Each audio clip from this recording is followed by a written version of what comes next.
20 जुलाई से शुरू होने वाले मानसून इजलास से कबल बुध को मरकजी हुकूमत की तरफ से बुलाई गई एक ऑल पार्टी मीटिंग हुई। मीटिंग में सेशन से मुतल्लिक़ कई मसाइल पर तबादला ख्याल किया गया। ज़राए के मुताबिक मरकजी हुकूमत ने ऑल पार्टी मीटिंग के दौरान तमाम पार्टियों को मुतल्लिक़ किया कि हुकूमत मणिपुर मामले पर बातचीत के लिए तैयार है। इसके साथ ही अपोजिशन ने महंगाई पर बहस का मुतालबा भी उठाया। मीटिंग में पार्लिमानी उमूर के वजीर प्रहलाद जोशी ने कहा कि हुकूमत भी कवायद के तहत हर मामले पर बातचीत के लिए तैयार है। 31 लेजिस्लेटिव आइटम्स है, उसमें किसको लाना और नहीं लाना वो तो हम डिसाइड करेंगे, लेकिन at least 31 are fully ready now legislative items, and many suggestions opposition parties have also given, और कुछ हमारा सहयोगी दल भी सजेशन दिया है। और सभी पार्टियां मणिपुर के बारे में चर्चा की मांग कर रहे थे। मणिपुर के बारे में चर्चा के लिए सरकार तैयार है, और जब माननीय स्पीकर और चेयरमैन डेट डिसाइड करेंगे, समय डिसाइड करेंगे, तब सरकार तैयार है।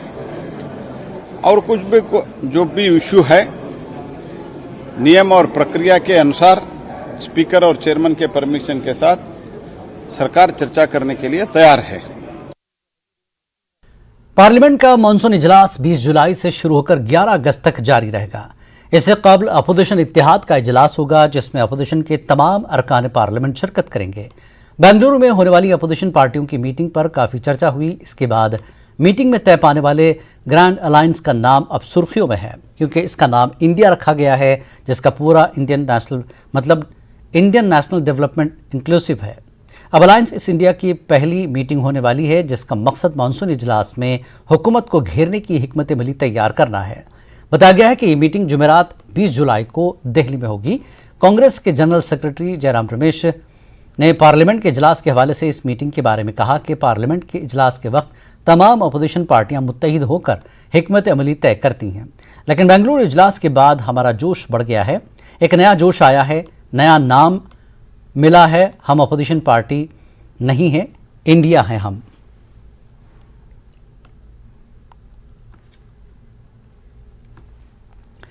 अपोजिशन इत्तेहाद के ऐलान के एक दिन बाद बहुजन समाज पार्टी की सुप्रीमो मायावती ने कहा कि उनकी पार्टी किसी भी इत्तेहाद में शामिल नहीं होगी।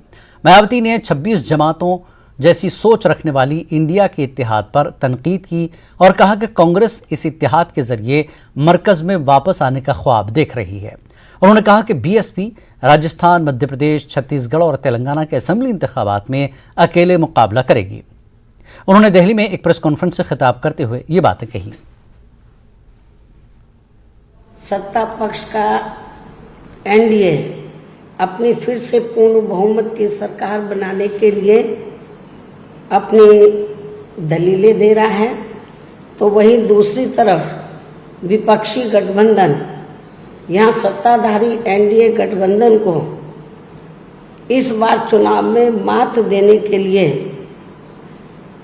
उनकी नीतियों व कार्यशैली आदि का काफ़ी विरोध कर रहा है, जिसमें बीएसपी भी कोई पीछे नहीं है। जबकि सत्ताधारी पार्टी व विपक्षी पार्टियों के बने गठबंधन के बारे में सच्चाई तो ये है कि यहाँ वर्तमान में विपक्षी गठबंधन के प्रमुख दल कांग्रेस पार्टी ने आज़ादी के बाद शुरू में केंद्र व अधिकांश राज्यों में भी अपने लंबे अरसे तक रहे शासनकाल के दौरान अपनी हीन व जातिवादी एवं पूंजीवादी मानसिकता को त्याग कर यदि देश व आम जनहित में तथा कमजोर वर्गों के हितों में भी पूरी ईमानदारी से कार्य किया होता और विशेषकर कमजोर वर्गों के हित व कल्याण के मामले में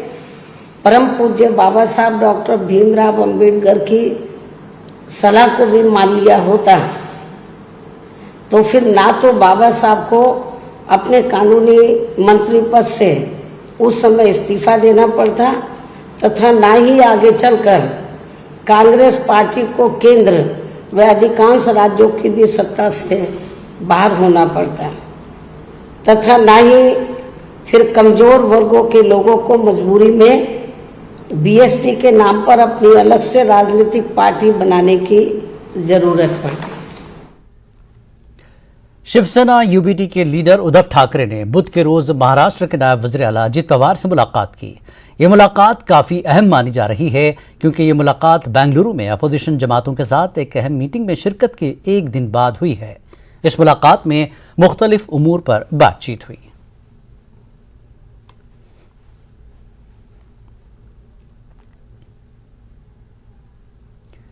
बेंगलुरु में अपोजिशन इत्तेहाद की मीटिंग के बाद वज़ीर आला नीतीश कुमार, आरजेडी सदर लालू प्रसाद और नायब वज़ीर आला तेजस्वी यादव प्रेस कॉन्फ्रेंस में शिरकत किए बगैर ही पटना वापस चले गए। तब से ही सियासी हलकों में सवालात उठने लगे कि नीतीश को अपोजिशन इत्तेहाद के नाम पर एतराज है। लेकिन आज राजगीर में मलमास मेले में शिरकत के लिए गए वज़ीर आला ने न सिर्फ ऐसी क़यासारायों को मुस्तरद किया बल्कि बीजेपी लीडर सुशील मोदी के बयान पर भी तंज किया और यकीन दिलाया कि सब ठीक हो जाएगा, इत्तेहाद में कोई तनाज़ा नहीं है। वहां तक मीटिंग वोटिंग करके जो बात हो गया वो कोई जरूरी है कि वहां पर बैठ करके पूछा। अब तो प्रेस को जो बताना था हमको तो तुरंत लौट करके आना था तो लौट करके आ गए, कोई खास बात नहीं। बहुत अच्छा रिजल्ट होगा, एक बात खूब बढ़िया से जानिए। और देख रहे हैं ना हालत उन लोगों की कितनी खराब है, इसीलिए ना जो कर रहे हैं वो सब काम। कोई नाम का दिक्कत, अरे भारत ही ना है, देश इंडिया ही ना है, क्या फर्क पड़ता है, उसका नामकरण जो भी हो कोई दिक्कत नहीं। अपोजिशन इत्तेहाद का नाम इंडिया रखने के लिए दिल्ली के बाराखंबा पुलिस स्टेशन में शिकायत दर्ज कराई गई है। अवनीश मिश्रा नामी शख्स ने थाने में अपोजिशन की 26 सियासी जमातों के खिलाफ शिकायत दर्ज कराई। कहा गया कि हिंदुस्तान को सियासी फायदे के लिए इस्तेमाल नहीं किया जा सकता। अवनीश मिश्रा ने अपनी शिकायत में कहा कि इंडिया नाम जाती फायदे के लिए रखा गया है, इससे हमारे जज्बात को ठेस पहुंची है।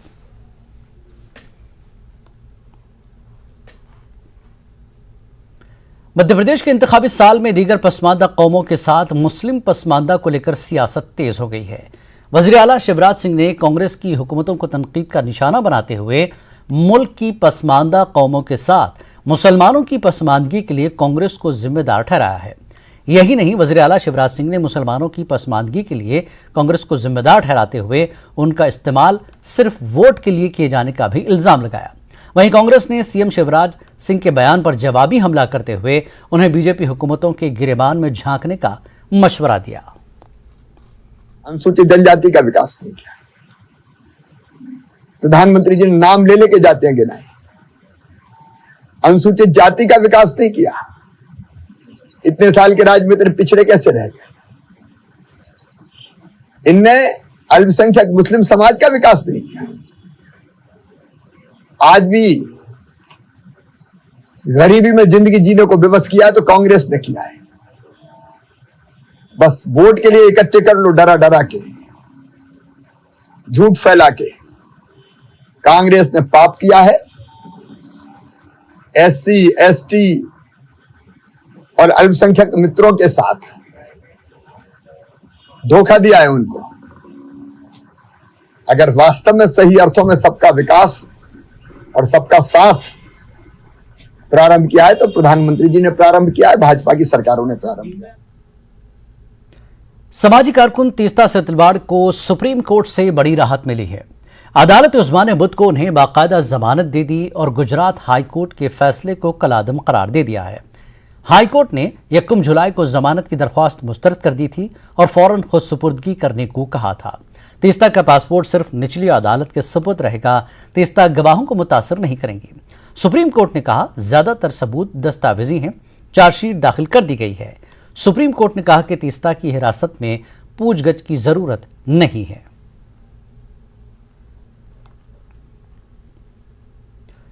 सीमा हैदर और उसके आशिक सचिन मीना से यूपी एटीएस की पूछगछ तकरीबन मुकम्मल हो चुकी है।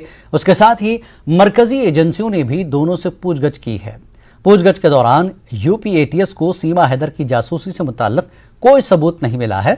अब एटीएस अपनी तहकीकाती रिपोर्ट यूपी के महकमे दाखिला को भेजेगी। इसके बाद सीमा हैदर और उसके 4 बच्चों को पाकिस्तान डिपोर्ट करने की कार्रवाई का फैसला करेंगी। लखनऊ के एसएसपी एटीएस अभिषेक सिंह की टीम ने इंक्वायरी मुकम्मल कर ली है।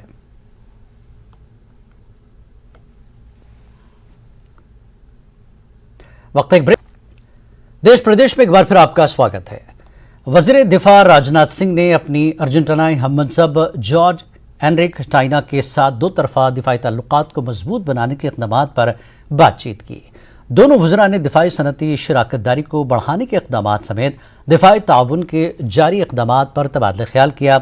हिंदुस्तान अर्जेंटीना के ताल्लुकात को 2019 में स्ट्रेटेजिक पार्टनरशिप की सतह तक बढ़ा दिया गया था। दिफाई ताउन पर एक मफाहमतनामे का मुआहदा भी 2019 से नाफिजुल अमल है, जबकि दोनों फरीक इस ताल्लुक को मजीद गहरा करने के लिए मजीद आलात तैयार करने में मसरूफ हैं। हिंदुस्तान और अर्जेंटीना दिफाई मसरूफियात को अपनी स्ट्रेटेजिक शराकत दारी का एक अहम पहलू बनाने के लिए मिलकर काम कर रहे हैं।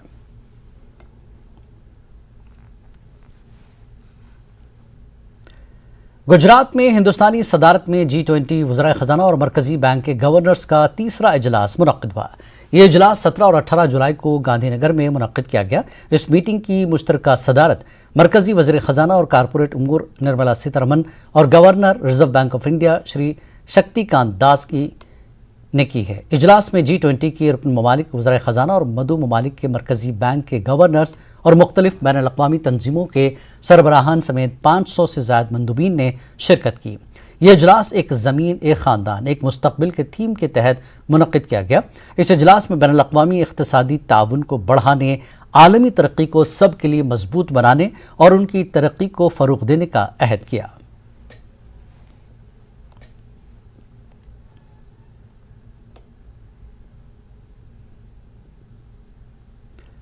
बुध की सुबह दिल्ली में जमुना के पानी की सतह एक बार फिर खतरे के निशान को पार कर गई। पानी की सतह में इजाफा कौमी राजधानी और दरिया के बालाई इलाकों में मुसलसल बारिश की वजह से हुआ। वहीं यूपी से गुजरने वाला दरिया ताजमहल के अहाते की दीवारों तक पहुंच गया है, जिससे 17वीं सदी की मोहब्बत के लिए मशहूर यादगार को नुकसान पहुंचने के खदशात पैदा हो गए हैं। उत्तर प्रदेश समेत शिमाली हिंदुस्तान में गैर मामूली तौर पर शदीद बारिशों के बाद गुज़श्ता चंद दिनों के दौरान दरिया यमुना में पानी की सतह में इजाफा हुआ है।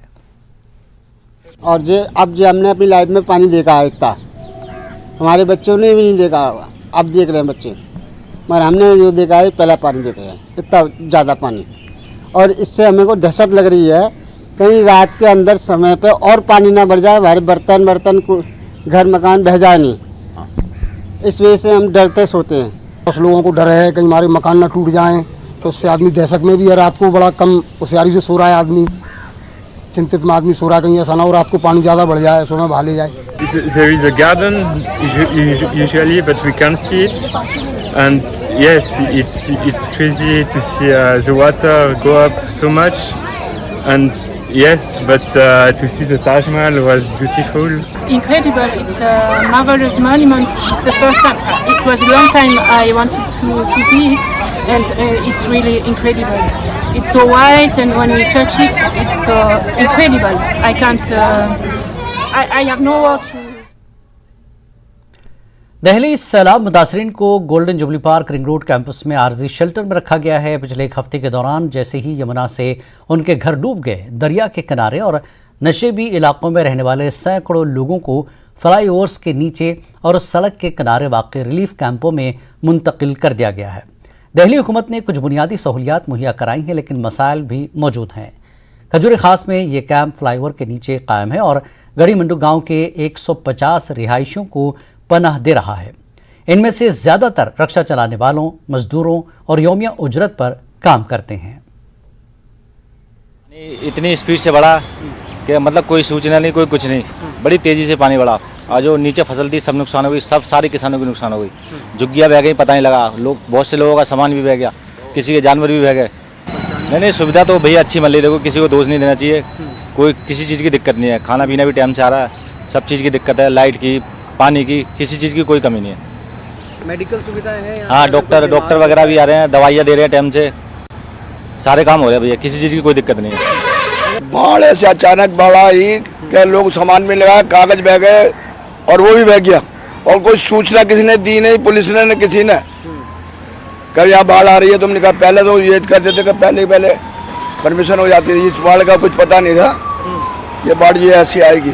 सुविधा सारी बढ़िया है, किसी बात की कमी नहीं है, सब कुछ मिल रहा है, दवाई दूरी, खाना पीना, पानी वानी सब मिल रहा है। बाढ़ के बारे में कोई सूचना नहीं मिली है, मगर अचानक पानी आया। पानी इतनी तेज था, हमने कभी सोचा नहीं था। हमने बड़े बूढ़ों से सुना था कि लाल किले के पीछे यमुना बहती है।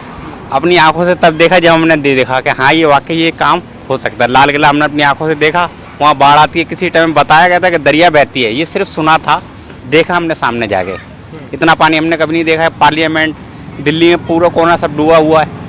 तो पानी का भाव इतना तेज था, अचानक कोई चीज़ आएगी या किसी पे कोई अचानक अटैक कर देंगे तो उस टाइम तो आदमी मारे जाएगा। या अचानक ही कोई चीज़ आएगी तो पानी इतने तेज था, कोई डूब गया। हमारे कुत्ते भी कई कुत्ते मर चुके हैं, कई ढोर बह भी गए।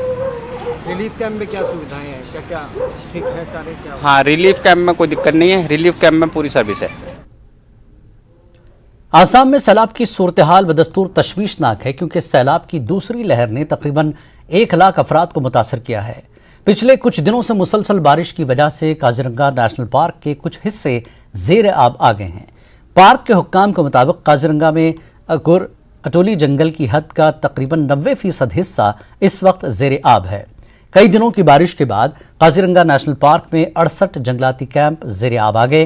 पार्क हुक्काम ने बताया कि अभी तक किसी जानवर की हलाकत की इत्तला नहीं है और 2 हिरणों को बचा लिया गया है। हालांकि सूरत हाल अभी नाजुक नहीं है।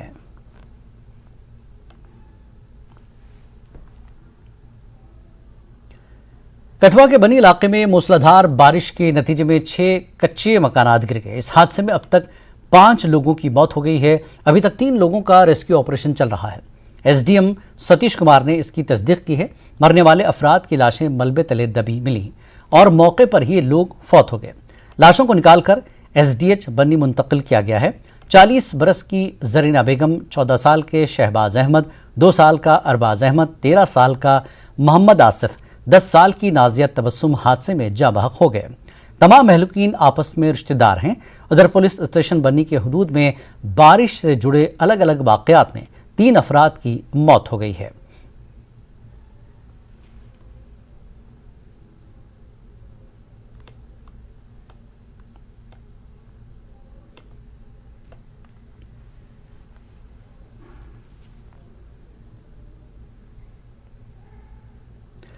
श्रीनगर में मुख्तलिफ मकामात पर पानी भर गया है। मकामी लोग ये कहते हुए मुश्तइल हैं कि इंतजामिया स्मार्ट सिटी प्रोजेक्ट के तहत निकासी का मुनासिब निज़ाम फराहम करने में नाकाम रही है। कश्मीर में मूसलाधार बारिश हुई जिससे पानी जमा हो गया और बड़े पैमाने पर ट्रैफिक जैम हो गया। एक तरफ पूरे शहर को स्मार्ट सिटी में तब्दील किया जा रहा है, वही यहाँ के रास्ते कुछ और ही कहानी बयां करते हैं। आपने देखा होगा आज सुबह चंद घंटों के लिए सिर्फ बारिश हुई और पूरा श्रीनगर के रास्ते जो हैं वो पानी से भर गए। अब यहाँ पे एडमिनिस्ट्रेशन के लिए ये सवाल पैदा होता है कि जब स्मार्ट सिटी का प्रोजेक्ट आया, उसका कॉन्ट्रैक्ट दिया गया, तो तब उस वक्त ये चेक नहीं किया गया कि अगर कभी भी यहाँ बारिश हो या ऐसी फ्लड लाइक सिचुएशन हो तो ड्रेनेज सिस्टम के लिए क्या प्रोविजंस रखे गए हैं। हालांकि जो अभी एडमिनिस्ट्रेशन है, अभी यहाँ पे एसएमसी कमिश्नर आए थे, दौरा किया उन्होंने। कई जगहों पे इस वक्त वाटर लॉगिंग है, लोग स्ट्रगल कर रहे हैं और सुबह से ही पूरे श्रीनगर में ट्रैफिक जैम है। ऐसा न हो कि जो इस वक्त हिमाचल, दिल्ली या कठुआ में हो रहा है वो श्रीनगर के लोगों को भी देखना पड़े। न्यूज़ 18 के लिए अयूब खान के साथ मैं सरोज कफील। जम्मू कश्मीर में सिक्योरिटी फोर्सेस ने दरअंदाजी की एक और कोशिश को नाकाम बनाते हुए 2 दहशतगर्दों को हलाक कर दिया है। सिक्योरिटी फोर्सेस ने जिला कुपवाड़ा के मजल सेक्टर में दरअंदाजी की कोशिश को नाकाम बनाते हुए 2 दहशतगर्दों को हलाक किया। दहशतगर्दों के कब्जे से 4 AK-47 राइफलें, 6 ग्रेनेड और दीगर सामान बरामद हुआ। इलाके में सिक्योरिटी फोर्सेस का ऑपरेशन जारी है। वाज़ेह है कि जिला पुंछ में भी गुज़श्ता 2 रोज़ के दौरान 2 अलग अलग इनकाउंटर्स में 6 दहशतगर्दों को हलाक किया गया है।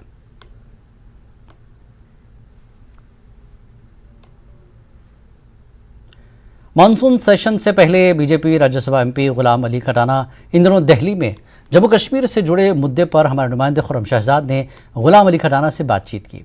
राज्यसभा MP गुलाम अली खटाना का रद्दमल देखें। घटनाएं सामने आने लगी है। हमारे साथ ज्यादा बातचीत के लिए हैं राज्यसभा सांसद गुलाम अली खटाना जी। पिछले 5 दिनों में जो बाहर के नॉन लोकल्स लोग हैं उनको गोली मारी गई है। आज भी जो फॉरेस्ट गार्ड हैं उनको गोली मारी गई है। इस तरह की जो घटनाएं हैं वो बढ़ रही हैं। देखिए, भारतीय जनता पार्टी की जो दिल्ली में सरकार है, जहां वो LG प्रशासन है, मिलिटेंसी जो है वो बिल्कुल करप्ट की है, कंट्रोल्ड है और उनको कोई भी स्पेस नहीं है और न्यूट्रलाइजेशन जो है वो बहुत, उसका समय बहुत कम है। यहाँ तक आप ये कोई इक्का दुक्का वारदात की बात कर रहे हैं। सभी ने इन अटैक्स को कंडम किया है, लेकिन साथ ही साथ एक वॉइस ये भी आ रही है कि नॉन लोकल्स को जो जमीन देने का इशू है उसके पीछे ये कनेक्शन मौजूद है, जो इस तरह की घटनाएं बढ़ रही हैं। ये वहाँ के LG प्रशासन, LG साहब ने पहले से क्लियर कर दिया है, नॉन लोकल का कोई सवाल ही पैदा नहीं होता है। वहाँ जमीन जो लैंडलेस लोग हैं, हमने यहाँ पार्लियामेंट में भी क्वेश्चन लगाया था और बहुत बड़ा हिस्टोरिक स्टेप है। अब उनका बौखलाहट ये है कि हम नहीं कर पाए।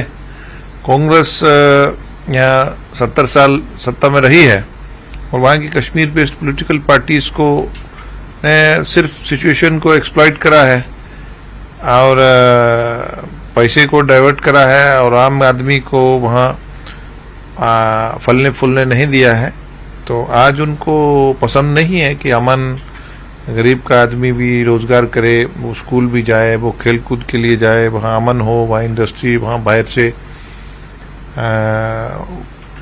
खासकर गल्फ कंट्रीज वहाँ पैसा लगाएं, वहाँ G20 कैसे होल्ड हो गया, वहाँ लोगों में भाईचारा कैसे बन गया और वो कोई ऐसा मौका छोड़ते नहीं है कि क्योंकि लोगों में उनकी मकबूलियत खत्म हो गई है। लेकिन आज ही कांग्रेस पार्टी ने प्रेस कॉन्फ्रेंस की और उसमें आरोप लगाया कि बेजमीन जो लोग हैं, जिनके पास जमीन नहीं है, बेघर जो लोग हैं, उनको जमीन देने की बात हो रही है। लेकिन सच्चाई यह है कि भारतीय जनता पार्टी वो नॉन लोकल से जो कश्मीर से ताल्लुक नहीं रखते उनको जमीन देना चाहती है।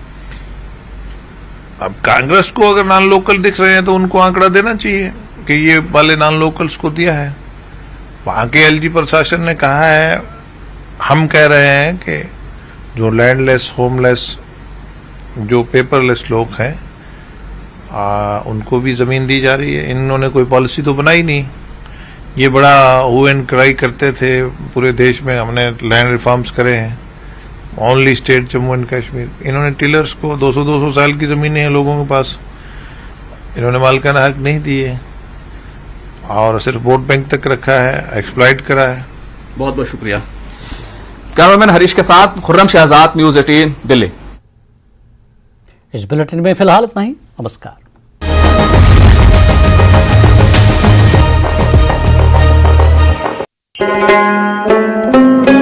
वादिये कश्मीर में गूंजता इश्क का तराना, ज़मीं पर जन्नत का वो हंसी मंजर जो हर दिल को करता है दीवाना। न्यूज़ 18 लेकर आ रहा है सूफियाना संगीत से महकती महफिल सूफियाना।